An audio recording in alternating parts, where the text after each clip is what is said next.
सबसे बड़ी बात है, आज के समय में लोगों के लिए पूजा साधना एक दिखावा रह गया है। और मैं कहता हूँ कि पूजा साधना दिखावा नहीं है, वो आपके मन की शांति है। लोग जाते हैं मंदिरों में, कहते हैं कि भगवान हमें ये दे दो, भगवान हमें वो दे दो। और मैं कहता हूँ कि कभी भी आप भगवान के सामने खड़े होकर के ये बात मत करो कि भगवान मुझे ये दे दो, वो दे दो। आप भगवान के सामने खड़े होकर के ये कहो कि जो मेरे हक का है, जो मेरे मेहनत का है, जो मेरे भाग्य का है, वो मुझे दे दो। आज के समय में लोगों के पास आप जाकर के देखो, मेरी सैलरी 5% बढ़वा देना भगवान, कल मेरा इंक्रीमेंट आ रहा है। अरे भगवान ने आपके लिए 500% सोच रखा है, आप कहाँ 5% के पीछे भाग रहे हो।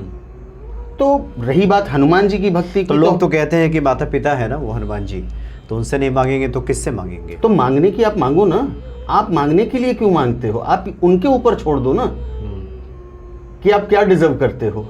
आपको नहीं मालूम है कि आप क्या डिजर्व करते हो, आपके भाग्य में क्या लिखा है। अभी जैसे आपने कहा वैदिक ज्योतिषी, वैदिक ज्योतिष की यदि मैं बात करूं तो एक बहुत बड़ा देखा गया है, जहां तक मैं मानता हूं, लोग आजकल बहुत बात करते हैं प्रारब्ध की, कि ये आपका प्रारब्ध है तो आपको तो ये दिक्कत आएगी, ये प्रारब्ध है तो ये तो आपको भोगना पड़ेगा, ये प्रारब्ध है तब आपको ये पाप पुण्य के चक्कर में फंसे पड़े हैं। हाँ, जबकि मैं कहता हूं कि प्रारब्ध होता है, कुंडली होती है, लेकिन आज के समय में 90% एस्ट्रोलॉजर्स को मैंने देखा है कि वो कुंडली को डेस्टिनेशन मान चुके हैं। और मेरा ये कहना है कि कुंडली को आप गूगल मैप मानो।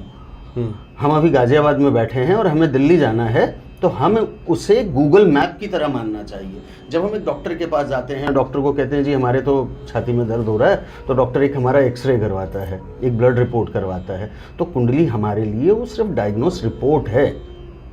मतलब आप ये कह रहे हैं डेस्टिनेशन यानी अंतिम लक्ष्य नहीं है? अंतिम लक्ष्य नहीं है।